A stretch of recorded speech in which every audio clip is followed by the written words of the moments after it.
These women did a lot of very brave things, all for the good of the country, but they'd signed the Official Secrets Act, and none of them spoke about it after the war. Welcome to Beneath the Page, a podcast about books and the writers behind them. I'm Steve Couch. And I'm Sophie Beal. And we're joined today by a really special guest, Alice G. May, who is a veritable Renaissance woman, in-demand public speaker. She's a talented artist, and she's also the author of lots of different books. And she's here today particularly to talk about her new book, The Resistance Girls. Alice, it's lovely to have you here. Thank you very much for having me. But that introduction is fantastic, but makes me sound quite scary.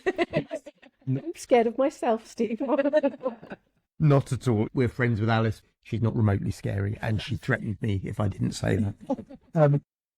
Alice, can you tell us when and how did you start writing? Well, I've always wanted to write, and as a child I used to write little stories, but I knew they weren't very good. I thought, I'd be able to learn with time and I could do it as a career, and that would be amazing. And then one of my teachers at school told me I wasn't creative and to avoid any form of creative career. So I stopped writing, and I stopped painting and drawing or any of that. I went to university to study science, thinking, well, I better not, follow my dream. And it wasn't until I was in my mid-40s, actually, that something happened that made me decide life was too short not to be doing what I wanted to do. That was really when I decided to start. So what was it that happened? Well, that's when my house fell down. And literally, I came home from work one day to find that there were two massive cracks in the cottage that we lived in, and I watched a whole corner section of the property peel very slowly away from the rest of the house. And that really did change life for us at that point, because we ended up with a completely uninhabitable house, and I lived in a tent in the garden with my husband and 4 children and 2 cats for quite a while, because our house insurance refused to cover us as well, so that sort of added to the dimension. So we had 18 months of life, somewhat challenging, shall we say. So how did that translate into writing? I think the fact was that I'd completely had the rug pulled out from underneath me, and I had to learn a lot of new things, like, how to fight insurance companies, how to run a building project to rebuild the house with no money, and how to hold the family together, which was obviously the important thing. I decided that if I could learn all of that, then why couldn't I learn how to write? Because that's what I'd always wanted to do. That's the point where I decided I was going to walk away from quite a good career in the NHS and follow my dream to become a writer. So that's what I did, really. And the first book that I wrote was, of course, a memoir about the house falling down, because that was really quite dramatic. And if you're looking for drama for a novel, that was quite a good one to start out with. But again, that was a self-published one, and it was written from the point of view of someone who didn't really know what she was doing. I managed to, I think, hit on something that was quite interesting, and I didn't expect anyone to buy it, but that didn't stop them. I've actually sold quite a few, which was a bit of a surprise. And you've sold more books since then, with a 6-book deal for a series following on from this novel that's just coming out called The Resistance Girls. That's right, yes. It's a World War II story, inspired actually by the Women's Secret Army, which was a group of 300 hand-picked women who were highly trained and put in very strategic locations around the English coast, in coastal communities, watching out for spies trying to ward off the invasion. Hitler had a very detailed invasion plan for the UK after he managed to take over France. So it was a very real possibility in around sort of 1941, 1942 that we might actually end up being occupied. And so he had a lot of women put in strategic locations to try and combat that. So that's what inspired the story.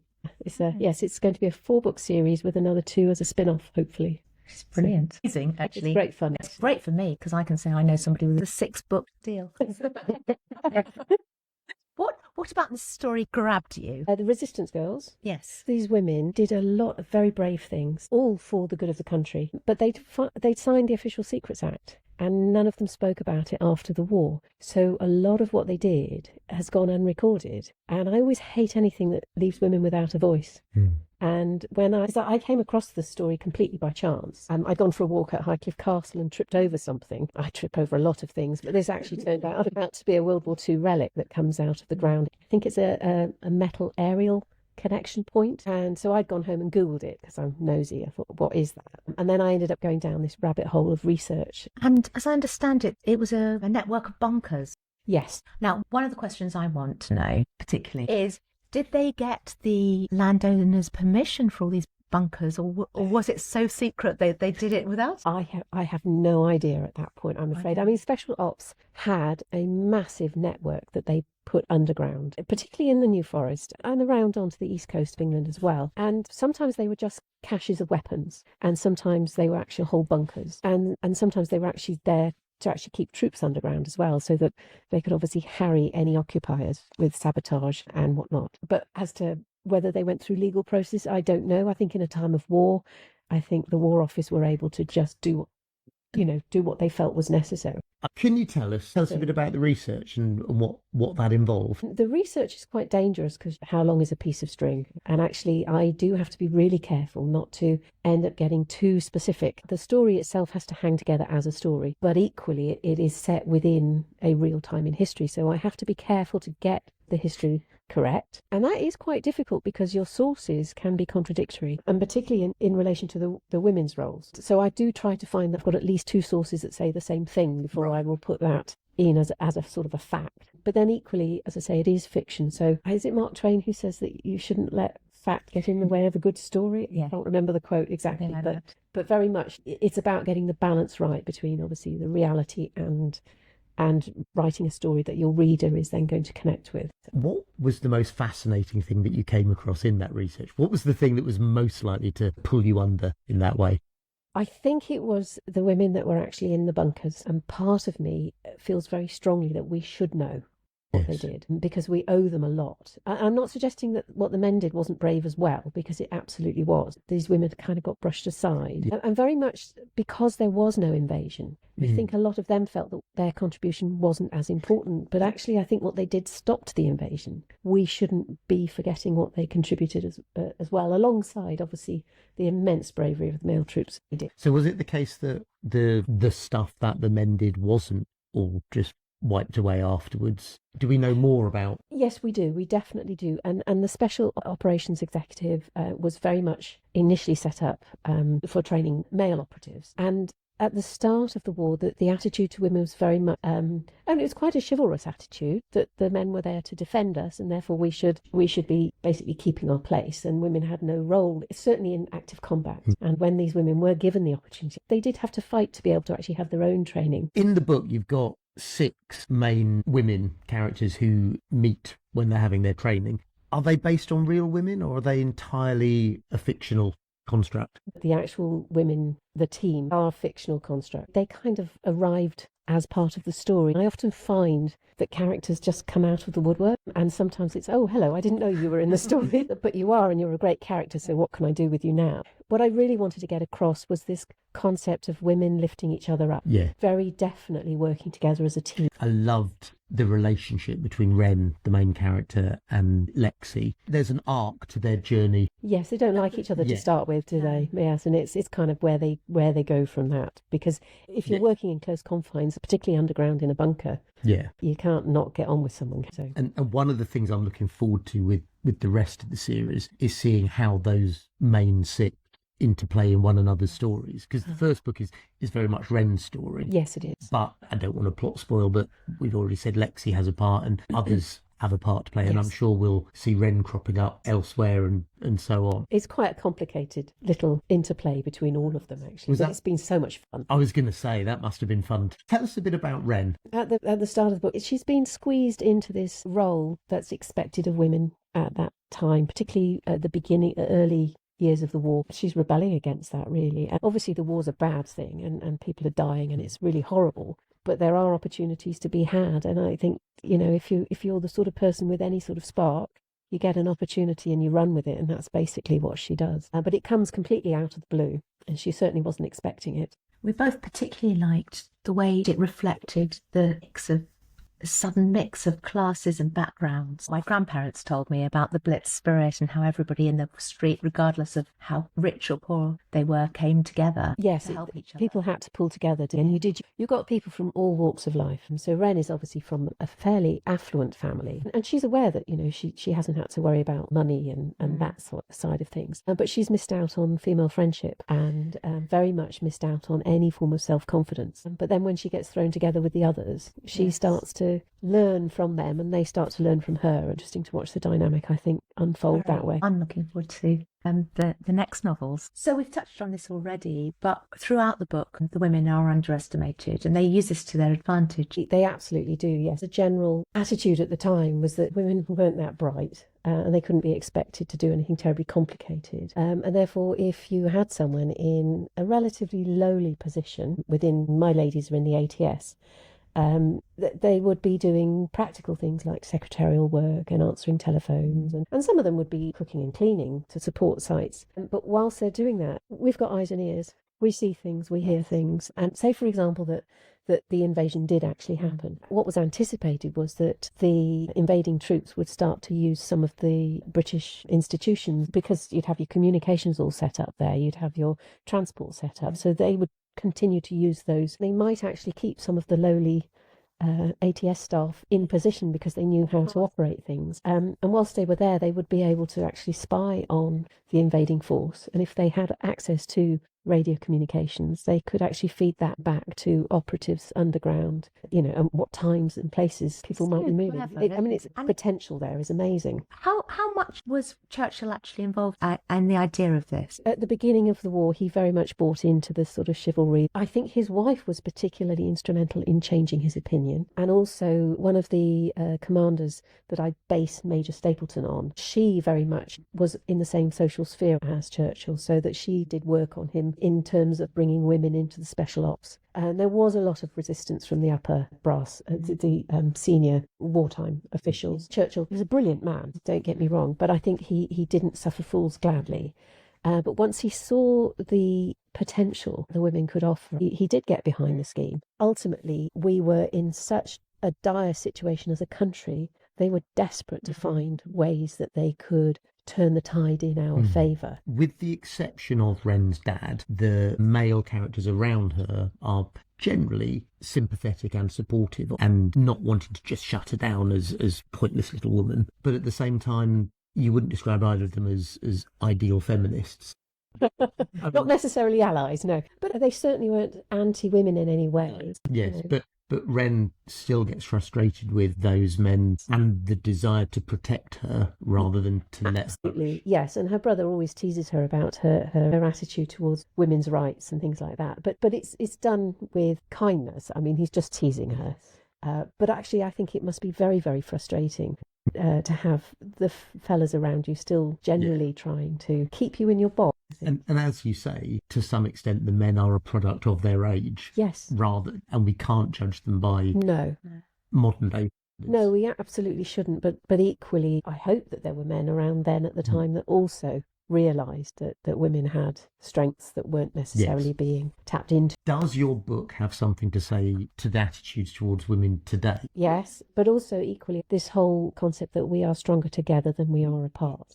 I mean, I'm not a raging feminist, but I do believe very much in equality. And I don't think women are better than men. I don't think men are better than women, but I think together we can achieve so much more than we can apart. And we shouldn't trying to suppress each other. Absolutely. So where can we see you most in your books, do you think?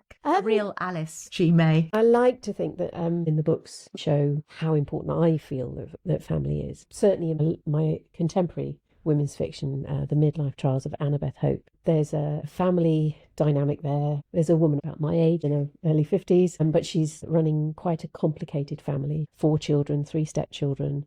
And she's living in a rather crumbly, rundown house, which obviously is a bit similar to my own. I find it very interesting how families work and how important the family actually is as your foundation. Thinking about that, having written the memoir about the house that sat down, and then the midlife Trials of Annabeth Hope, where someone else is living in that kind of house, how did you find setting a fiction in something that's clearly a big part of your life story? I mean, how close are Alice and Annabeth? Yeah, that's an interesting question. The thing that really shocked me about the house falling down and then obviously writing The House That Sat Down based on that was the loss of the home. You might think, oh, that's an obvious thing. But actually, our home was our safe place. It was where we could hide away from the world and be safe, and the children were safe, and we could be our real selves inside the house. But our house had crumbled to the point that when we were able to stand in the bits of it that were still standing, we could be seen from the road. So there was nowhere to hide, and it was really I felt like I'd had all the shells peeled away. Very vulnerable. Very exposing and very vulnerable. And I think that section I wanted to bring on into the midlife trials of Annabeth Hope, whereas Annabeth Hope isn't actually me. No.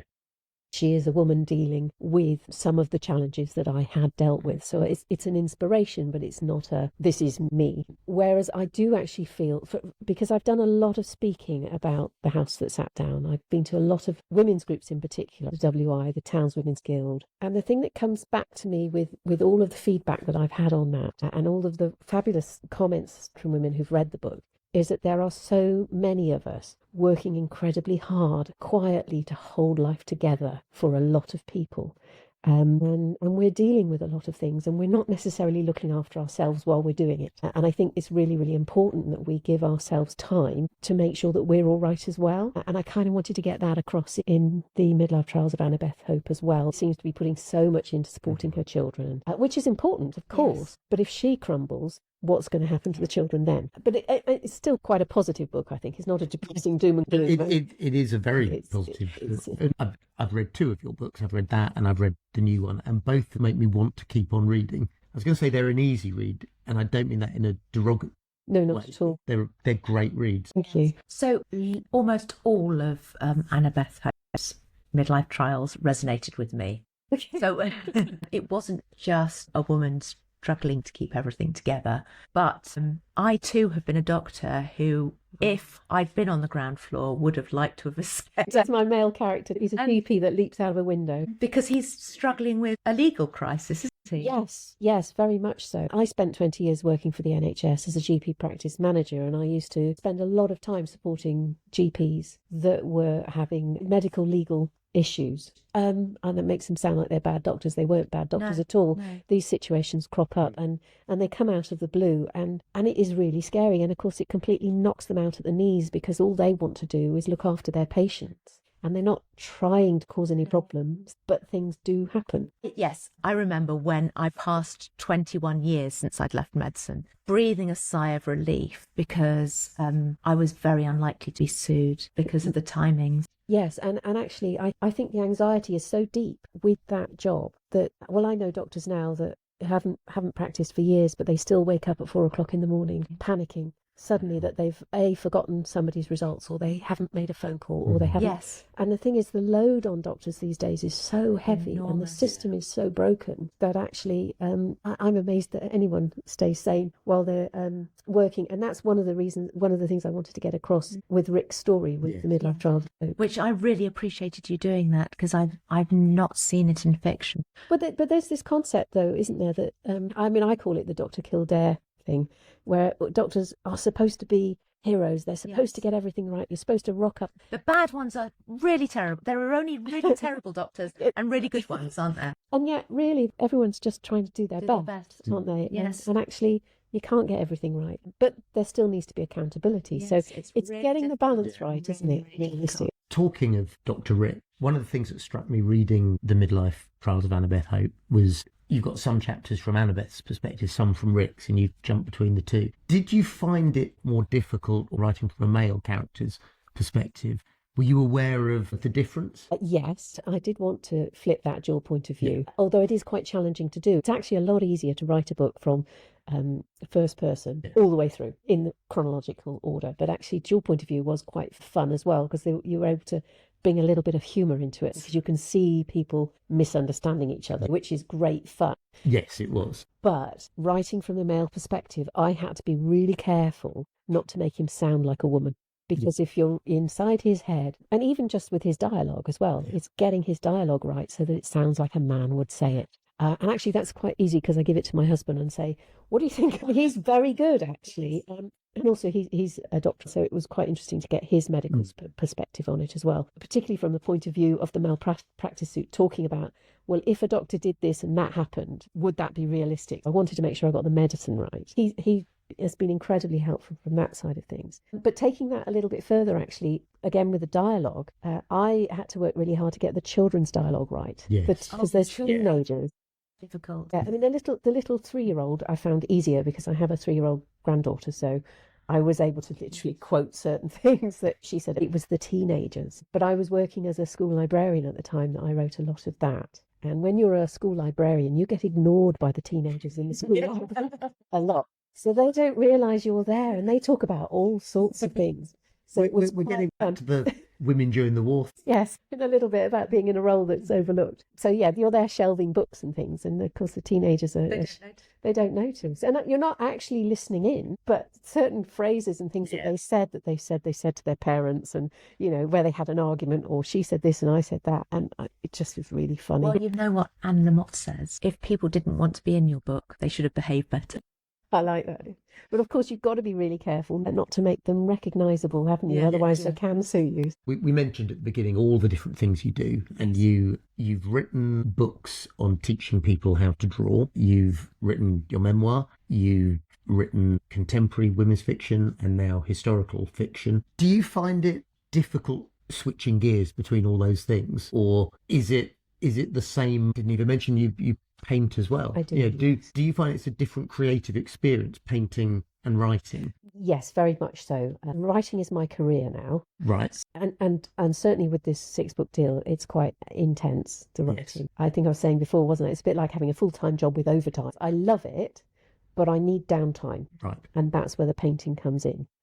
The books on drawing for the children actually came as a result of COVID, because I worked as a school librarian through COVID. I didn't get furloughed, so I was at school packaging packs of books together to be dropped home for the children to use. This was more the sort of primary junior end of the school. I knew how old the children were. I knew what their reading levels were. I knew what learning difficulties difficulties they might have, and I also knew what they'd read in the past. So I was able to actually put really quite good, useful packs together. I also knew what authors they loved, so there was a certain amount of education and a certain amount of fun going into the packs. But when the children came back to school after lockdown, I noticed higher levels of anxiety in them. I had been running online lessons in which we were reading together, drawing characters and then writing stories. But I started running relaxed art clubby activities in lunchtime and taught them how to draw giraffes and llamas and ostriches. And it was just really good fun. And we were looking up facts about the animals and about the environment as well, because during COVID was also a lot of heavy stuff online that they were exposed to in terms of environmental damage. Greta Thunberg in particular was quite vocal during that time. And quite right, the planet is in trouble, but a lot of these children were exposed to it in a way that they wouldn't necessarily have been previously, at a time where they're very anxious, their parents are anxious, their teachers are anxious. And so it was quite fun to be able to give them something a little bit less pressured, but also that gave them a way to deal with their anxieties, because art is such a fantastic way to deal with processing anything that's worrying you. And so that's where the children's books came from, with the drawing. And if anybody wants to get hold of those are credited as being by Alice May, is that right? No, those the drawing books are, I think it's, the first one is How to Draw a Giraffe the Alice May Way, but it's Alice G. May is the author name on that one. And they're just self-published through Amazon, so they're available through But some of your other books are by Alice May, but The Resistance Girls is Alice G. May. Alice G. May is my writing name moving forward. When I first started out with The House That Sat Down, I used Alice May. It's my middle name, but it's also my 2 great-grandmothers' names. And so I just put them together, not realising there were other Alice Mays out there writing. So as I've started to move into a full-time career now, we've decided to put the Alice G. May together so that my writing is distinct from other Alice Mays out there writing. Cool. So Alice, what's next? What's next is I'm about to submit the manuscript for book 2 with the Resistance Girls. It's exciting. Which is exciting, actually. A bit nerve-wracking too. And then I have to plot book 3, because that's got to be in October. I'm doing a lot of speaking activities, and I'm going to be running some writing workshops through the Learning from Libraries, Hampshire Libraries scheme. And of course, we're going to the Bournemouth Writing Festival, aren't we? Which should be fun. The Resistance Girls comes out on the 22nd of April. So the launch is going to be on the Sunday of the Bournemouth Writing Festival at 2:00 in Patches, which is inside Bobby's. Anyway. And can anyone just turn up? Very welcome to. No tickets at all. It'd be lovely to see anybody who wants to come to that. It's just going to be half an hour from 2:30 till 3. And it will be an opportunity for people to buy the book. And will you be signing them? I'd be delighted to sign them. And it's also within the author marketplace, so there'll be lots of other authors there with lots of other books that could be signed for people too. In fact, I think you might be there. No, I think I might. I was just trying to work out how to subtly crowbar that in. You've done it for me. Thank you. One question that we like to ask all our guests is to leave us with some homework to do. What book would you recommend that it is worth people's time to find and read? Oh, well, I'm going to be completely open about this and plug my daughter's book, Soul Hate by Hannah Kingsley. And I had the absolute honour of going to her book launch last week up in London. Sorry, not just up in London. Not just a little bookshop. It was at Waterstones Covent Garden, and it was just the most amazing evening. It really was. And we had cakes with the book cover on. I had a T-shirt with the book cover on. I had official fan club and Hannah's mum written on the back. Yeah, so I did, yes, make a bit of a fool of myself. But It's about her book. her book is Soul Hate, and it is fantasy romantasy, and it's published by HarperCollins, one more chapter. And the basic concept behind it is that obviously we all understand what soulmates are, but what if you lived in a world where you actually had a soul hate, in which case there was someone in the world that you had this visceral reaction to that actually you wanted to kill them? What if you fell in love with them? I read a very early draft of it and thought it was great. I've got to say, romantasy is a genre that has never appealed to me, but that sounds good. Don't diss romantasy because we'd like her on the podcast. No, I have nothing against it as a genre, but it's not my cup of tea. I'm teasing. Hannah, my oldest of my 4 lovely children, she is one of the people who really inspired me the most to start writing, because she's always written stories ever since she was a child, saying don't do it. Seeing her make progress with her writing career and enjoying writing and loving books made me realise that actually life was too short to stop myself doing it. And so I had to get out of my own way. Well, we're very glad you did. So, Alice, where can people find you online? Have you got a website? I do. I have a website, www.alicegmay.com, and there is a link to sign up to my newsletter. And social media? Yes, I'm on Facebook and Instagram, and I've also got a YouTube channel. Alice G. May Art and Books, I think, is my YouTube channel. Well, we will leave links to those in the show notes. Fantastic. Well, thank you, Alice, for coming in and talking with us. I hope you've enjoyed it. I have definitely had a giggle, yes. Thank you very much. Wonderful. Thank you.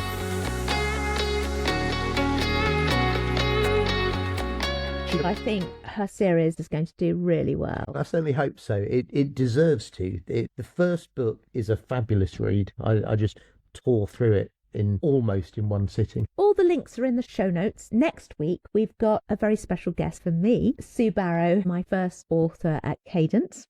And in fairness, I should say I have no direct link to Cadence beyond doing this podcast. And it was a really good interview. I enjoyed that one as well.